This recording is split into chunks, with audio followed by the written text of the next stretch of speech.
Morning voice എന്ന പ്രതിദിന വചനധ്യാന പരമ്പരയിലേക്ക് ഏവർക്കും സ്വാഗതം. ഹല്ലേലൂയ സ്തോത്രഗീതം പാടി വാഴ്ത്തുമേശുവേ, എല്ലാ കാലം നന്ദിയോടെ എൻ്റെ നാളെല്ലാം. ഹല്ലേലൂയ സ്തോത്രഗീതം പാടി വാഴ്ത്തുമേശുവേ, എല്ലാ കാലം നന്ദിയോടെ എൻ്റെ നാളെല്ലാം. ആമോദാലെന്നുമേ അവനെ ഞാൻ പാടുമേ, ഉயிருള്ള നാൾ വരെയും. ഹല്ലേലൂയ ആമോദാലെന്നുമേ അവനെ ഞാൻ പാടുമേ, ഉயிருള്ള നാൾ വരെയും. എൻ്റെ നാവിൽ നവഗാനം എൻ്റെ നാഥൻ തരുന്നല്ലോ. ആമോദാലെന്നുമേ അവനെ ഞാൻ പാടുമേ, ഉயிருള്ള നാൾ വരെയും. ഹല്ലേലൂയ ആമോദാലെന്നുമേ അവനെ ഞാൻ പാടുമേ, ഉயிருള്ള നാൾ വരെയും. ഇന്ന് നമ്മോട് ധ്യാനചിന്ത പങ്കുവയ്ക്കുന്നത് സുശേഷകൻ MS അലക്സാണ്ടർ ബിലായി. പ്രാർത്ഥനയോട് ശ്രവിച്ചാലും. മോർണിംഗ് വോയിസിലൂടെ എന്നെ ശ്രവിക്കുന്ന എല്ലാ പ്രിയപ്പെട്ടവർക്കും പ്രഭാത വന്ദനം. ഇന്നത്തെ അല്പസമയത്തെ ചിന്തയ്ക്കായിട്ട് ആവർത്തന പുസ്തകം 6-ാം അധ്യായം 3-ാമത്തെ വാക്യം വായിക്കുന്നു, ശ്രദ്ധിക്കുക. ആകയാൽ ഇസ്രായേലേ, നിനക്ക് നന്നായിരിക്കേണ്ടതിനും നിന്റെ പിതാക്കന്മാരുടെ ദൈവമായ യഹോവ നിന്നോട് അരുളി ചെയ്തതുപോലെ പാലും തേനും ഒഴുകുന്ന ദേശത്ത് നിങ്ങൾ ഏറ്റവും വർദ്ധിക്കേണ്ടതിനും നീ കേട്ടു ജാഗ്രതയോടെ അനുസരിച്ച് നടക്കുക. ദൈവനാമത്തിന് മഹത്വമുണ്ടാകട്ടെ. ഇവിടെ ദൈവമായ കർത്താവ് അനുസരിച്ച് നടക്കേണ്ടുന്ന ഒരു കാര്യത്തെക്കുറിച്ചാണ് പറയുന്നത്. ഈ ഭാഗം ആവർത്തന പുസ്തകത്തിൽ നിന്നാണ്. ഇംഗ്ലീഷിൽ ഡ്യൂട്രോണമി എന്ന് പറയും, 2-ാമത്തെ നിയമം. ശരിക്കും പറഞ്ഞാൽ മലയാളത്തിൽ പറയുന്ന ആ ഹെഡിങ്ങാണ്, പുസ്തകത്തിൻ്റെ ഹെഡിങ്ങാണ് വളരെ ഇതിന് ആക്യുറേറ്റ് ആയിരിക്കുന്നത്. ആവർത്തനം, ദൈവം കൊടുത്തിരിക്കുന്ന നിയമങ്ങൾ ഒന്നുകൂടെ ആവർത്തിച്ച് പറയുന്നു. ദൈവന് എത്ര ആവർത്തിച്ചാലും അത് മതിവരാത്തതാണ്. അത് നമ്മുടെ നിശ്ചയദാർഢ്യത്തിന് തന്നെ വളരെ പ്രയോജനകരമായിട്ടുള്ള ഒന്നാണെന്ന് നമുക്ക് മനസ്സിലാക്കുവാനായിട്ട് കഴിയും.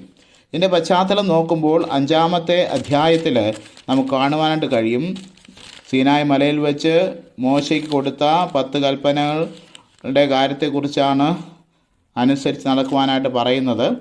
അത് 5-ാമത്തെ അധ്യായം 1-ാമത്തെ വാക്യത്തിൽ, ഇസ്രായേലേ, ഞാനിന്ന് നിങ്ങളെ കേൾപ്പിക്കുന്ന ചട്ടങ്ങളും വിധികളും കേൾപ്പിൻ, അവയെ പഠിക്കുകയും പ്രമാണിച്ചനുസരിക്കുകയും ചെയ്യുവിൻ. നമ്മുടെ ദൈവമായ യഹോവ ഹോരേബിൽ വെച്ച് നമ്മോട് ഒരു നിയമം ചെയ്തുവല്ലോ. ഈ നിയമം യഹോവ നമ്മുടെ പിതാക്കന്മാരോടല്ല, നമ്മോട്, ഇന്ന് ഇവിടെ ജീവനോടിരിക്കുന്ന നമ്മോടൊക്കെയും തന്നെ ചെയ്തത്. അപ്പോൾ ഹോരേബ് പർവ്വതത്തിൽ വെച്ച് ദൈവം നൽകിയ ഈ നിയമം അത് പിതാക്കന്മാരോട് മാത്രമല്ല, അവർക്കും നൽകിയതാണ്. എന്നാൽ നമ്മോട് ഈ ദൈവവചനം, ഈ കൽപ്പനകൾ കേൾക്കുന്നത് നമ്മോട് ആണ്. അതായത് ഇവിടെ പറയുന്ന ഒരു വാക്യമുണ്ട്, ഇന്ന് ജീവനോടിരിക്കുന്ന നമ്മോടൊക്കെയും തന്നെ ചെയ്തത്. അപ്പോൾ നമുക്കെല്ലാവർക്കും നമ്മുടെ ജീവിതത്തിൽ ഇത് പ്രാവർത്തികമാക്കേണ്ടുന്ന ഒന്ന് തന്നെയാണ് ഈ കൽപ്പനകൾ. അപ്പോൾ ദൈവത്തിൻ്റെ ചട്ടങ്ങളും പ്രമാണങ്ങളും അനുസരിച്ച് നടക്കുക എന്നുള്ളതാണ് ഇവിടെ പറയുന്ന കാര്യങ്ങൾ. ഇത് വളരെ പരിചയമുള്ള ഒരു അധ്യായമാണ് എല്ലാവർക്കും. 6-ാമത്തെ അധ്യായം 6-ാമത്തെ വാക്യം, അതായത് 4 മുതലുള്ള വാക്യങ്ങൾ യഹൂദന്മാരുടെ ക്ഷേമ എന്ന് പറയുന്ന ഒരു ടൈറ്റിലോടുകൂടെ വളരെ പ്രാധാന്യമേറിയ ഒരു സിനഗോഗിലൊക്കെ എപ്പോഴും വായിക്കുന്ന ഒരു കാര്യം തന്നെയാണ് ഈ ഭാഗത്ത് നാം കാണുന്നത്. അപ്പോൾ ചട്ടങ്ങളും പ്രമാണങ്ങളും കൊടുത്തിട്ട് ദൈവം പറയുന്ന കാര്യമാണ് മൂശയോടുകൂടെ. എന്താണ്? ഒന്ന്, ഇത് പ്രമാണിക്കണം, അനുസരിക്കണമെന്നാണ് പറയുന്നത്. അപ്പോൾ എന്തിനാണ് ഇത് പ്രമാണിക്കുക എന്ന് പറയുന്നത്? അത് ദൈവത്തിൻ്റെ കൽപ്പനയാണ്. പിന്നെ അത് മാത്രമല്ല, ഇത് പറയുന്നതിൻ്റെ കാര്യങ്ങൾ നമുക്ക് ഈ ഭാഗങ്ങൾ 6-ാമത്തെ അധ്യായം 1 മുതൽ 3 വരെ വായിക്കുമ്പോൾ നമുക്ക് അത് കാണുവാനായിട്ട് സാധിക്കുന്നത് എന്താണ്? ഒന്ന്, നിങ്ങൾ അനുസരിച്ച് നടക്കേണ്ടതിനും നിന്റെ ജീവകാലമൊക്കെയും നീ, നിന്റെ മകനും മകൻ്റെ മകനും ഞാൻ നിന്നോട് കൽപ്പിക്കുന്ന നിന്റെ ദൈവമായ യഹോവയുടെ എല്ലാ ചട്ടങ്ങളും കൽപ്പനകളും പ്രമാണിപ്പാൻ തക്കവണ്ണം അവനെ ഭയപ്പെടേണ്ടതിനും ഒന്ന്, ദൈവത്തെ ഭയപ്പെടുന്നതിന് വേണ്ടിയാണ് ഈ കൽപ്പനകൾ നൽകിയിരിക്കുന്നത്. ഭയപ്പെടുക എന്ന് പറഞ്ഞാൽ കൽപ്പനകൾ തന്ന് ദൈവത്തെ പേടിച്ച് നമ്മൾ ദൈവത്തെ അയ്യോ മഹാനായ ഭയങ്കരനായ ദൈവം എന്ന് പറഞ്ഞ് പേടിച്ചിരിക്കുവാൻ വേണ്ടിയാണോ? അല്ല. എന്ന് പറയുമ്പോൾ ഭയപ്പെടുക എന്ന് പറയുമ്പോൾ ദൈവസന്നിധിയിൽ ഭക്തിയോടെ ഇരിക്കുക. അതിന് ഉദാഹരണമായിട്ട് ഞാനൊരു വാക്യം, സദൃശ്യവാക്യങ്ങൾ 1-ാമത്തെ അധ്യായം 7-ാമത്തെ വാക്യത്തിൽ പറയുന്നത് ഇങ്ങനെയാണ്: യഹോവ ഭക്തി ജ്ഞാനത്തിൻ്റെ ആരംഭമാകുന്നു. പക്ഷേ അതിൻ്റെ ഇംഗ്ലീഷ് തർജ്ജമയിൽ പറയുന്നതാണ് fear of the God is the beginning of wisdom. ദൈവത്തെ ഭയപ്പെടുന്നത് എന്താണ്? അതുകൊണ്ട് ബുദ്ധിയുടെ ആരംഭമാണ് എന്ന് പറയുമ്പോൾ, ദൈവത്തെ ഭയപ്പെടുക എന്ന് പറയുമ്പോൾ ദൈവത്തിൽ ഭക്തിയോടെ ആയിരിക്കുക എന്നുള്ളതാണ് അർത്ഥം. അപ്പോൾ നാം ദൈവസന്നിധിയിൽ ഭക്തിയോടെ ആയിരിക്കുന്നതിന് വേണ്ടിയാണ് ഈ കൽപ്പനകൾ നൽകിയിരിക്കുന്നത്. അപ്പോൾ ഒന്ന്, ദൈവസന്നിധിയിൽ ഭക്തിയോടെ ആയിരിക്കുക. രണ്ട്, എന്താണ്? 2-ാമത്തെ വാക്യം തുടക്കുന്നത് നീ ദീർഘായുസ്സോടെ ഇരിക്കേണ്ടതിനുമായി. എന്താണ്? നീ ഭൂമിയിൽ ദീർഘായുസ്സോടെ ഇരിക്കുന്നതിന് വേണ്ടി എന്താണ്? നീ കൽപ്പനകളെ പ്രമാണിക്കണമെന്ന് പറയുന്നുണ്ട്. എന്താണ് നമുക്ക് കാണുവാൻ സാധിക്കും? 10 കൽപ്പനകൾ പറയുമ്പോൾ 10 കൽപ്പനകളിലെ 16-ാമത്തെ 5-ാമത്തെ ആവർത്തന 5-16 10 കൽപ്പനകളിലെ ഏറ്റവും പ്രധാനപ്പെട്ട വാഗ്ദാനത്തോടു കൂടിയ കൽപ്പനയാണ്. എന്താ? നിനക്ക് ദീർഘായുസ് ഉണ്ടാകുവാനും നിന്റെ ദൈവമായ യഹോവ നിനക്ക് തരുന്ന ദേശത്ത് നിനക്ക് നന്നായിരിക്കാനും നിന്റെ ദൈവമായ യഹോവ നിന്നോട് കൽപ്പിച്ചത് പോലെ നിന്റെ അപ്പനെയും അമ്മയും ബഹുമാനിക്കുക. അപ്പോൾ അപ്പനെയും അമ്മയും ബഹുമാനിക്കുക എന്ന് പറയുന്ന കൽപ്പന അത് പ്രമാണിക്കുമ്പോൾ നീ ഈ ഭൂമിയിൽ ദീർഘായുസോടെ ഇരിക്കുമെന്നാണ് പറയുന്നത്. അപ്പോൾ അത് ദൈവത്തിൻ്റെ ഒരു കൽപ്പനയാണ്.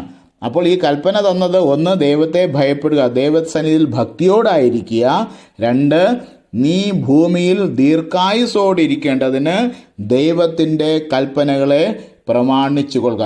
ഒരു കാര്യം കൂടെ പറയട്ടെ. എന്താണ്? നീ നന്നായിരിക്കേണ്ടതിന്. അല്ലേ? നമ്മൾ ചോദിക്കും എന്തുകൊണ്ട് വിശേഷം? നല്ലതാണ്, നന്നായിരിക്കുന്നു, സുഖമായിരിക്കുന്നു.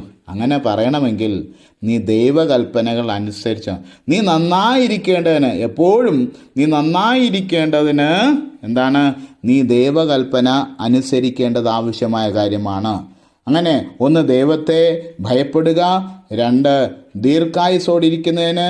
3, നീ നന്നായിരിക്കേണ്ടതിന്. 4-ാമത്തത്, നീ ഭൂമിയിൽ ഏറ്റവും വർദ്ധിക്കേണ്ടതിനും.